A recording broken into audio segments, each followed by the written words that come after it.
Hey guys, welcome back to World of Tanks with MrEggcentric, and today we are featuring the mighty M4A3E8 Sherman, otherwise known as the Easy 8.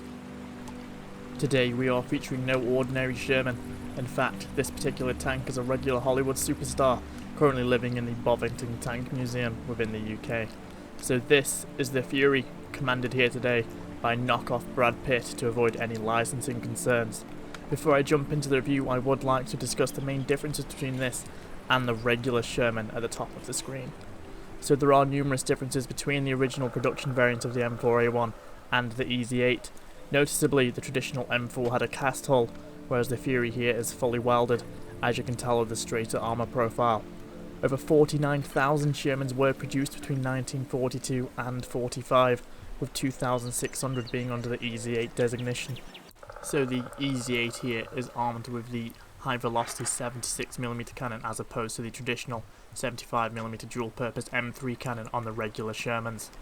On top of this improved armour profile and high velocity gun, the Easy 8 also sports an improved HVSS suspension system with increased durability over the traditional Sherman VVSS suspension.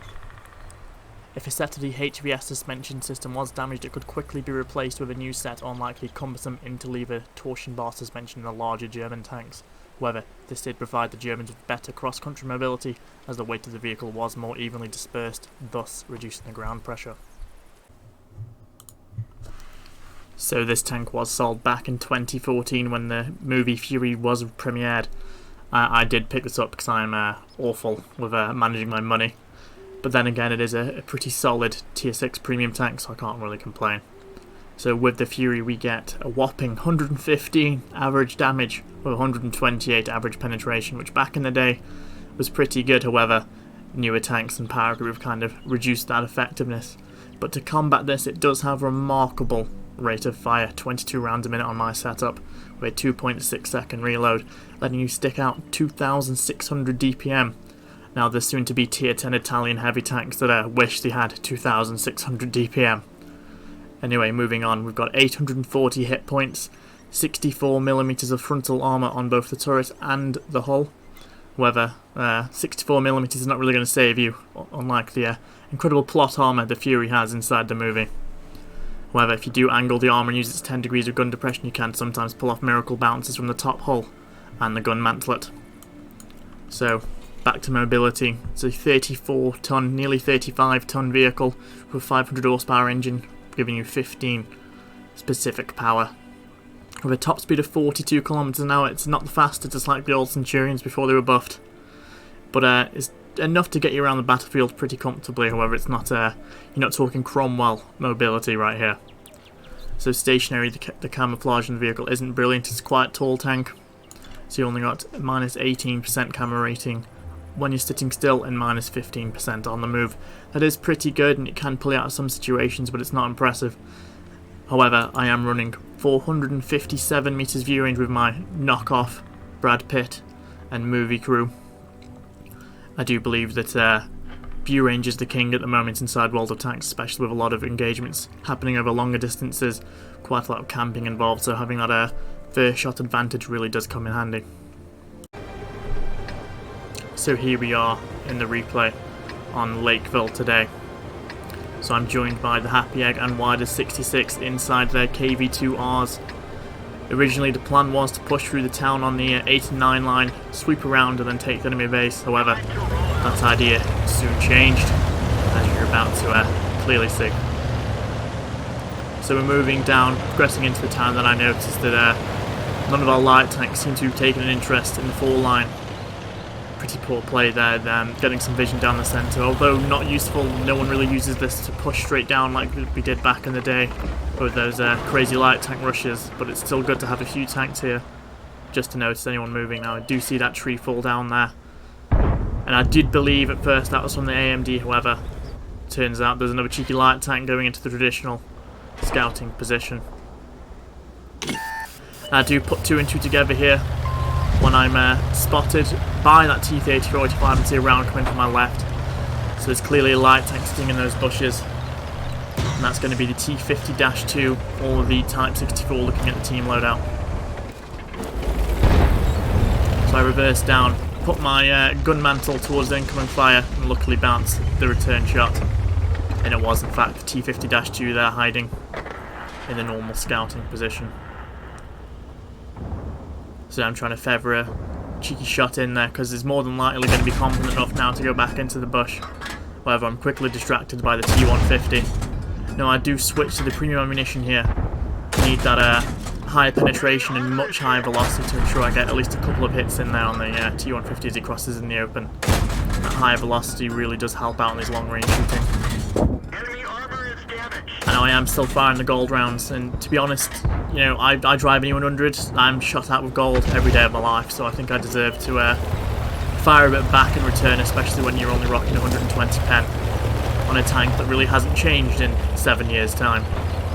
Now I can see the two-line is failing. I'm not too concerned that the valley's very easy to defend. We do have quite a few tanks pushing through, so I am requesting my friends to come back and help me out, but 2 KB2s are pretty slow movers, so I take up position on the flank here, hidden behind the bush, with my trusty golden ammunition loaded.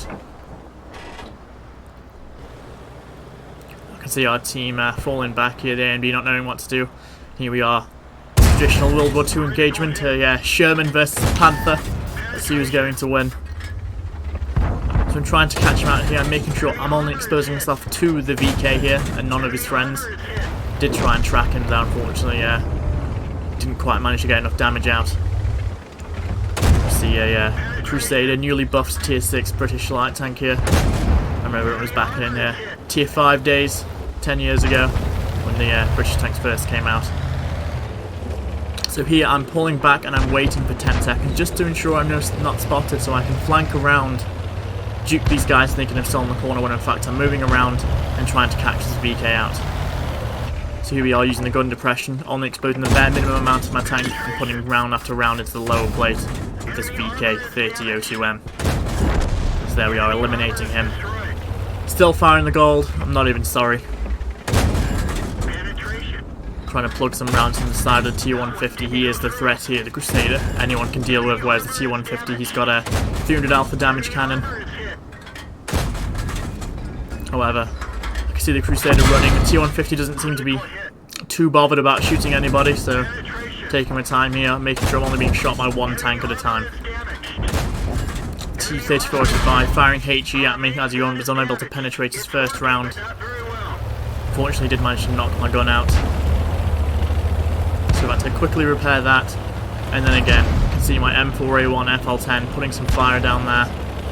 Going in pretty effectively, so I take it upon myself to flank around, try and catch these guys in the rear, already doing 1800 damage here in 3 minutes.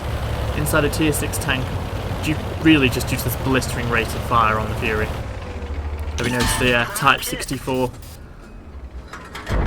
Now the Type 64 has the same gun and pretty much the same rate of fire as me, so it's a pretty evenly matched engagement here. However, both of us getting a bit unlucky with our shots. So you can see I've switched to HE here, hoping to catch him out, maybe do an extra bit of damage, because unlike me, he has no armour at all. So I am continuously looking around, making sure I've only got one tank that can fire at me at once.